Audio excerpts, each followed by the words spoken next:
Hey friends, welcome back to the channel. Today we're talking about 12 lessons about money that I learned from this fantastic book by Morgan Housel called The Psychology of Money, and that's what we're talking about in this episode of Book Club, the ongoing series where we distill and discuss highlights from some of my favorite books. And we're going to do this in 4 parts. So we're going to talk about lessons about our attitudes towards money, lessons about getting money, lessons about spending money, and then lessons about protecting our money once we've gotten it. Part 1, 3 lessons about our attitudes towards money. So the first lesson I got from the book was that everyone has different attitudes towards money, and because the way that those attitudes affects the way that they earn and spend their money, we shouldn't be too quick to judge people based on what they do with their own money. So let's think about people's behavior when it comes to investing in stocks, for example. If you were born in the 1970s, the S&P 500, which is the index fund that tracks the top 500 biggest companies in the US, that increased by 10 times its starting amount between age 13 and age 30 for you. But if you were born just 20 years earlier, the market basically went nowhere. So these two groups of people are going to go through life with radically different ideas of how the stock market works. And obviously these views are going to affect how they behave. Like people born in the 1970s are much more likely to invest in stocks than people born in the 1950s for whom they think the stock market doesn't really do anything. And so for example, for someone like me, it can seem a bit weird. Like why don't more people just invest in the S&P 500? It just keeps on going up.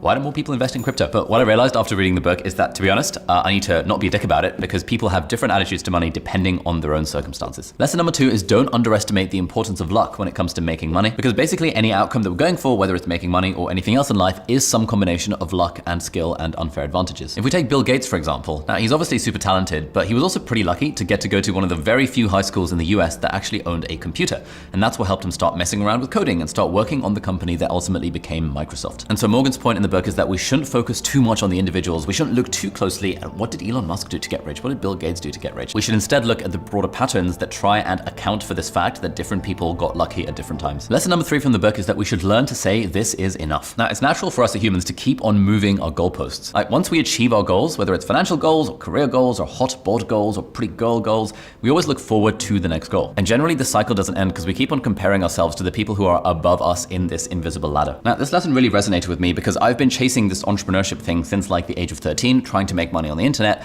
and started off making basically zero money, and then slowly over time, my income has basically compounded to the point where I am way beyond the point that any reasonable person would say that this is enough. But what I've been finding is that the comparator group keeps on changing. It's like when my YouTube channel was just starting out and it was making a small amount of money here and there, it was like, oh, that's cool. You know, it'd be cool to make maybe £100 here and there.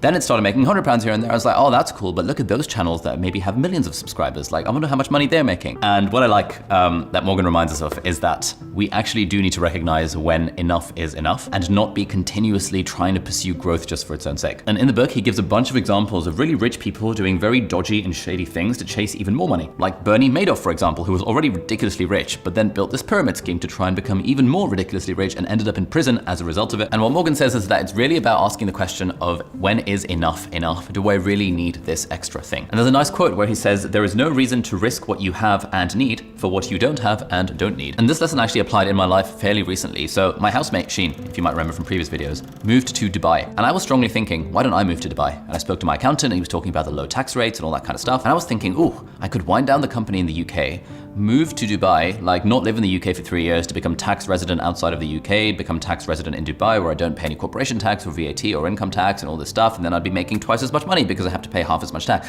And I had all these thoughts going in my head. And it was around that time that I read The Psychology of Money and started figuring out what are my values in life and stuff. And I realized that that is just like stupid thinking. I don't need that extra money. I quite like being in the UK. I like the fact that my friends and family are here. And I'd be sacrificing a large amount of stability here in the UK for the sake of just chasing a little bit more money, but effectively tax avoidance in Dubai. And so ultimately I decided against it. Thank you, Morgan, for the tip on that front. Part 2, lessons about getting money. All right, so this is obviously not a video on how to make money from scratch. You can check out my video on 9 passive income ideas if you want more information about that. But Morgan does have some very solid chapters about how we actually get rich. So lesson 4 is to appreciate the magic of compounding. So let's say I put $1,000 into the S&P 500 index fund and I get a decent return of about 10% per year. That'll give me $1,100 by the start of year 2, which means I'm then earning 10% on the $1,100, so that at the start of year 3, I'll have $1,210. And as this compounds over time, you're basically earning interest or gains on your interest or gains. And when you start playing with the big numbers here, the results are absolutely insane. Now, the example that Morgan uses in the book is Warren Buffett, who is famously very rich. And at the time that the book was written, Warren Buffett's net worth was around $84.5 billion. But of that $84.5 billion, $84.2 billion of it actually came after his 50th birthday, and of that amount, 81 billion of it came after his 60th birthday. And one of the reasons that Warren Buffett was able to get so much wealth is that he started young and he kept going. Like, he started investing at the age of 10, such that by the age of 30, he had $1 million in investments, and then he just absolutely kept on going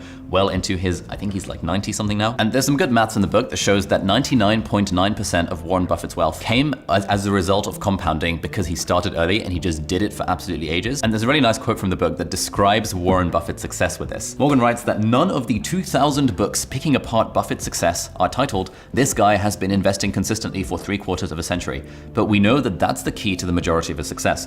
It's just hard to wrap your head around that maths because it's not intuitive. Lesson number 5 is to try and save as much as you can, even when you don't have a specific reason to save. Morgan writes that building wealth has little to do with your income or investment returns and lots to do with your savings rate. So we naturally think that saving is basically income minus expenses, but Morgan says that the other way of thinking about it is that savings equals income minus ego. Now this is quite interesting. I think it's an interesting way of looking at our expenses. Like, if I look at my own spending, how much of that spending is actually necessary and how much of it is based on ego? I don't know. Maybe you can decide. And he also talks about how really our savings rate is the only variable in this equation that we can really control. Like, I can't really control how much money I'm making. I can to an extent, but not really. I can't at all control the returns of the stock market or the returns of Bitcoin or the returns of the real estate market, but I can absolutely control how much money, what percentage of my income I'm saving myself. And there's a related point that I came across from Balaji, who was interviewed in Tim Ferriss's podcast recently, where he says that if you can have a very high savings rate and you can keep your own personal expenses very low, like you need little money to survive and thrive, then it actually gives you a lot more freedom in life, because there are a lot of people that are tied to jobs that they don't necessarily enjoy because they now have lifestyles that require them to have that high income from the job that they don't necessarily enjoy. And kind of the point is, what's the point of being miserable in your job for 80,000 hours of your life, kind of for most of the time that you spend alive? What's the point of being miserable in that for the sake of having a fancy house and having a fancy car? It's probably not worth the trade-off.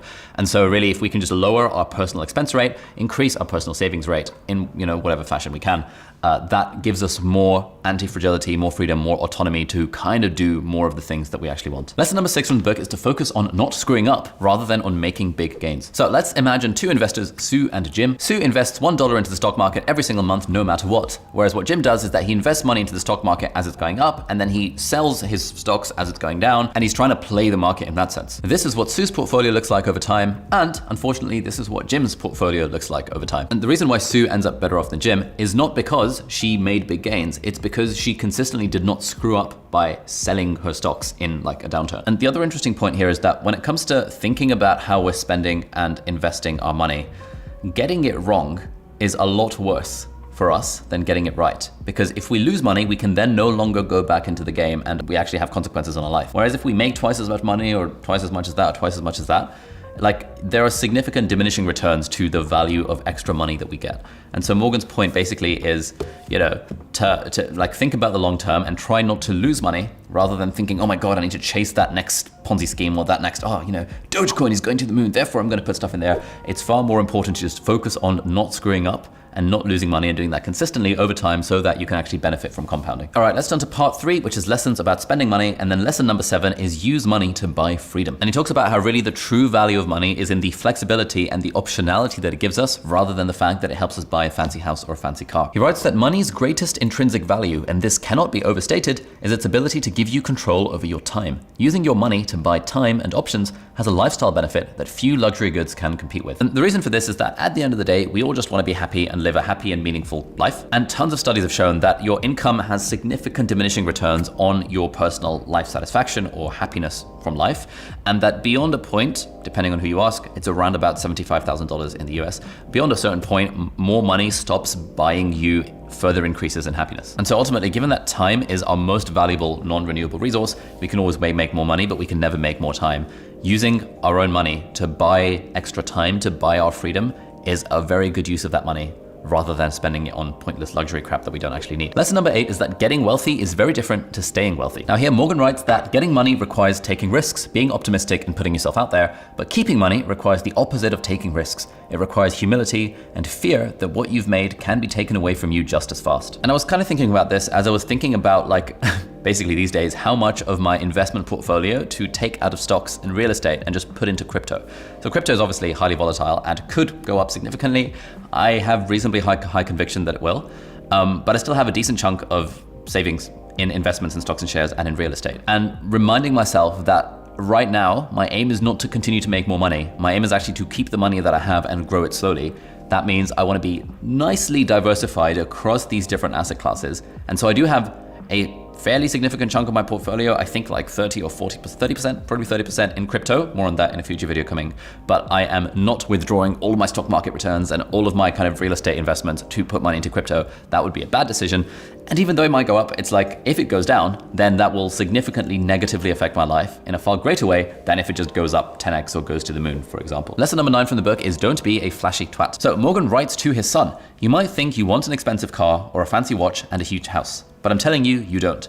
What you want is respect and admiration from other people, and you think that having expensive stuff will bring it. It almost never does, especially from the people that you actually want to respect and admire you. Now, there's two main reasons for this, and the first one is the man in the car paradox. The idea is that people buy fancy cars and mansions and stuff because they think that this will get them respect and admiration from other people at the end of the day. Like if I'm driving the newest Tesla around, people will think that I'm cool and rich and that kind of stuff. But what people don't realize is that people don't actually admire the person with the fancy car or house. Instead, they're just admiring the fancy car or house itself and imagining themselves having that Tesla or having that mansion. So buying expensive things to gain respect from people never actually works because respect and admiration can't be bought. And the second point he makes about this is that there's no point being flashy about the money you're spending because true wealth is actually the money that you have not spent. And then we turn to part 4, which is how to protect your money once you've got it. Any amount of money at all needs some level of protection. And so lesson 10 here is to leave room for error. Now, broadly, there are 2 bits to this idea of making room for error. And the first part is making sure that you can technically survive if your future returns are not very good. So let's say I've got some money and I'm banking on it going up by 7%. I really should have a plan. Like if it does not go up by 7%, if it goes up by 4% or 3% or 2%, or even if it goes negative, I should be able to survive that likelihood. But the second point is that it's not just about the physical survival, it's also about the emotional survival and would we want to live that kind of lifestyle. So for example, let's say you work your job and you save up 2 years worth of expenses so you can quit your job and become a full-time YouTuber for 2 years and give that a go. In theory, you're telling yourself that you have 2 years worth of runway so that if worst case scenario, you don't succeed as a YouTuber, then 2 years down the line, your savings will run out and you can just get another job. But what you're not taking into account there is the emotional pain of seeing your savings whittle down over time. And it might just be that as you burn through 50% of your savings, at that point, you start to feel emotionally, psychologically scarred and you just quit and go back to your day job because you couldn't handle the fact that you lost 50% of your savings and you're not succeeding on YouTube just yet. So the point that Morgan is making in the book is that we need to make room for these kind of emotional decisions. And the way that we behave as humans when it comes to money, which is why it's called the psychology of money, is that we act not necessarily in like fully rational economic logical terms, but we also have to take our emotions into account. Lesson number 11 is to try and avoid extreme financial commitments for your future self. And this is speaking to the kind of person that says, you know what, I know that I'm never gonna buy a house, therefore I can afford to splash money when I'm young. Or someone who says, you know what, I know I'm never gonna have kids and therefore my expenses can be super high because I know I don't have to save for the kids' college fund or whatever. Now this is kind of a bad thing because even if you are very sure that that's how you wanna live your life, chances are you are not correct and that you actually will change your mind at some point further down the line. Psychologists call this the end of history illusion. It's the idea that when you ask people how much they've changed in the last 10 years,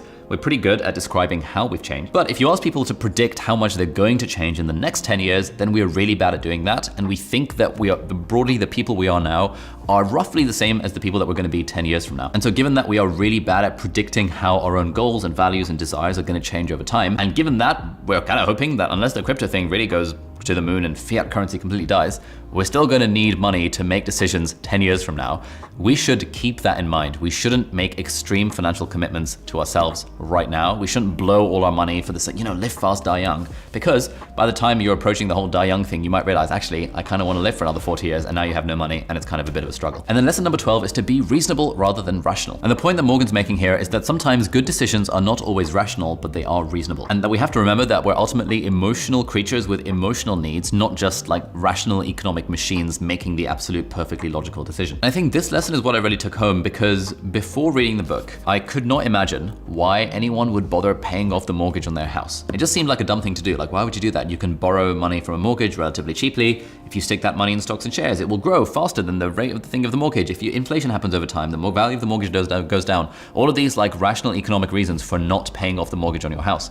But I completely discounted the fact that there is a lot of emotional niceness to having paid the mortgage on your house. You feel like you have this house that you can now live in without paying a mortgage. You feel a sense of security. It helps you sleep better at night. And so if you can, and you're in that privileged position, and you want to put down a cash payment to pay off the deposit on a house, Yes, technically it's kind of irrational. It's not the most economically financially legit decision to maximize your returns.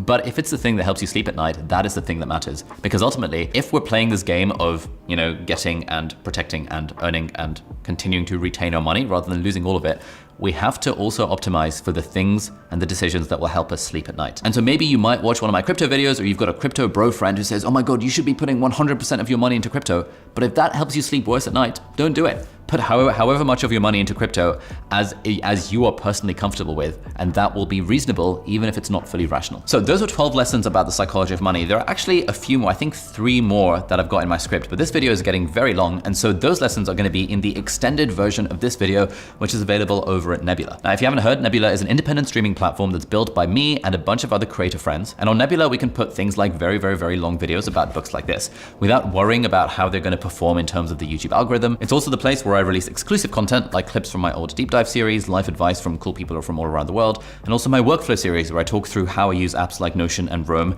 in an anal amount of detail that I don't normally do on these YouTube videos. Now, if you want to get access to Nebula, then the best thing you can do, which is actually a reasonable and rational way to spend your money, is to sign up to CuriosityStream, who are very kindly sponsoring this video.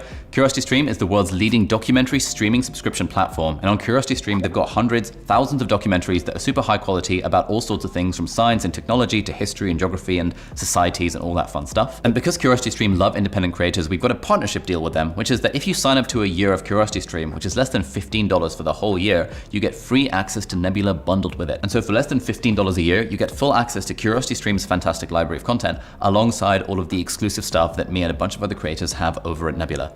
If that sounds up your street, head over to curiositystream.com/Ali, and if you use the coupon code Ali at checkout, then that will give you the discount, and then you'll get your Nebula login details emailed to you. Now, if you enjoyed this video and you now know about the psychology of money and you want to learn how to make money, then check out this video over here, which is 9 passive income ideas, and talks about how at the time I was making $27,000 per week from these different sources of passive income, and hopefully that'll give you some ideas for how you can make money by yourself.